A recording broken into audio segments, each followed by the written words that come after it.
Assalamualaikum warahmatullahi wabarakatuh. Perkenalkan, nama saya Atifah Anissa Nur Azizah dengan NIM P27226022137 dari kelas D3B Fisioterapi tingkat 1. Di sini saya akan memaparkan materi mengenai tulang dada.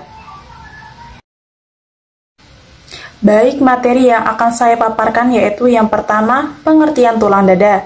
Yang kedua, ciri tulang dada. Yang ketiga, fungsi tulang dada. Yang keempat, susunan tulang dada. Yang kelima, anatomi tulang dada. Dan yang keenam, proses pembentukan tulang dada. Yang pertama, pengertian tulang dada. Apa sih pengertian dari tulang dada itu? Tulang dada adalah tulang berbentuk pipih di mana terletak pada bagian tengah dada. Di dalam sisi kanannya tersebut terdapat lekat yang merupakan tempat menempelnya rusuk. Tulang dada tersebut bersamaan dengan tulang rusuk tersebut kemudian memberikan pelindungan terhadap paru-paru, jantung, serta juga pembuluh darah besar pada segala macam trauma serta juga kerusakan. Berikut ini adalah gambar dari tulang dada. Yang kedua, ciri tulang dada. Untuk posisi alaminya, tulang dada memiliki posisi miring, ke bawah dan juga ke depan. Selain itu, tulang dada memiliki sedikit cembung pada bagian depan dan cekung pada bagian belakang, serta luas atas berbentuk seperti huruf T. Area ini akan menyempit di titik manubrium, akan bergabung dengan tubuh. Sesudah itu, tulang akan melebar kembali sedikit ke bagian tengah tubuh dan menyempit kembali ke area yang lebih rendah. Untuk tulang dada orang dewasa biasanya berukuran 17 cm, namun biasanya lebih panjang tulang dada pria dibandingkan dengan wanita. Inilah gambar tulang dada yang tampak seperti huruf T. Yang ketiga, fungsi tulang dada. Fungsi tulang dada yaitu yang pertama, menjaga organ pada bagian dada. Menjaga organ bagian di tulang dada seperti pada jantung dan paru-paru. Dua organ tersebut begitu berpengaruh untuk kelangsungan hidup manusia. Yang kedua, menjaga organ tubuh sekitarnya. Menjaga organ sekitarnya seperti lambung, ginjal beserta limpa. Sebab tulang dada bersamaan tulang rusuk mempunyai bentuk yang begitu keras serta juga padat, sangat baik agar melindungi organ-organ dalam terhadap berbagai benturan seperti pada alat ekskresi ginjal dan sistem ekskresi paru-paru. Yang ketiga, membantu proses pernafasan. Tidak dapat dipungkiri, tanpa tulang dada kita tidak akan dapat bernafas secara lancar karena tidak adanya pelindung untuk paru-paru yang merupakan sebuah alat pernafasan terhadap manusia pada berbagai guncangan serta juga rangsangan bersumber dari luar tubuh. Yang keempat, sebagai kerangka. Sebagai kerangka di mana tulang dada menyediakan kerangka kerja untuk otot-otot dada, punggung, perut, serta bahu atas bisa menempel. Pada bagian dalam, di batas bawah tulang rusuk juga berfungsi sebagai tempat melekatnya diafragma. Yang keempat, susunan tulang dada.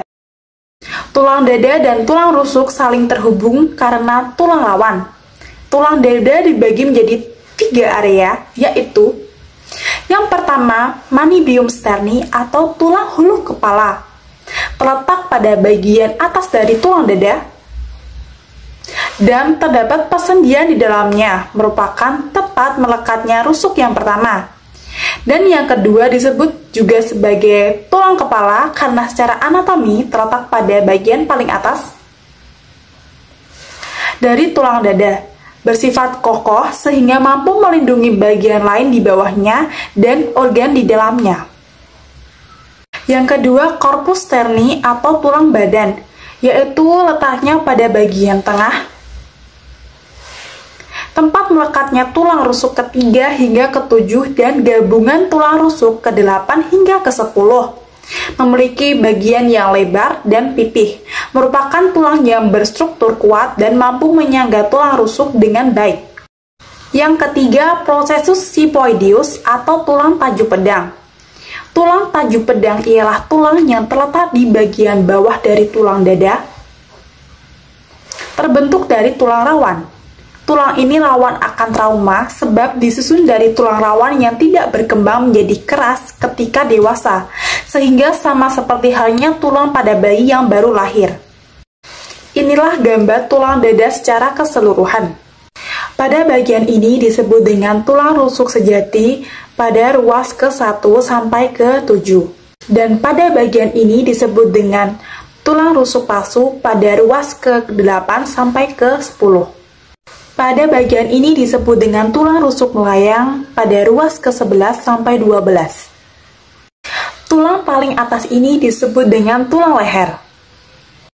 Di bawah tulang leher ada tulang dada.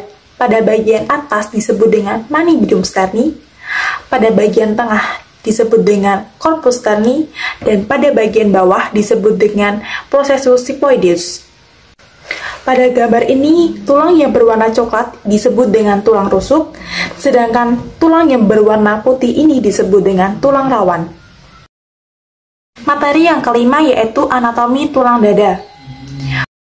Tulang dada manusia berjumlah 1 buah, yang susunannya akan tetap sama sejak dilahirkan. Akan tetapi, jika memiliki kelainan akibat cacat lahir, penyakit tertentu atau kecelakaan, maka bentuknya bisa berbeda.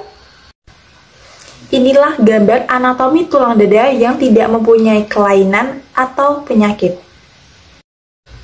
Materi yang keenam yaitu proses pembentukan tulang dada. Proses pembentukan tulang dada atau ossifikasi dibedakan menjadi 2, yaitu intramembranosa dan juga ossifikasi intrakartilagenosa. Ossifikasi intramembranisa dinamakan dengan penulangan langsung dan prosesnya terjadi di tulang pipi. Sementara ossifikasi intrakartilagenosa merupakan pembentukan tulang pipa yang membuat tulang semakin panjang pada area cakra epifise. Sekian pemaparan materi mengenai tulang dada dari saya. Apabila ada kesalahan kata, saya memohon maaf yang sebesar-besarnya. Terima kasih atas perhatiannya. Wassalamualaikum warahmatullahi wabarakatuh.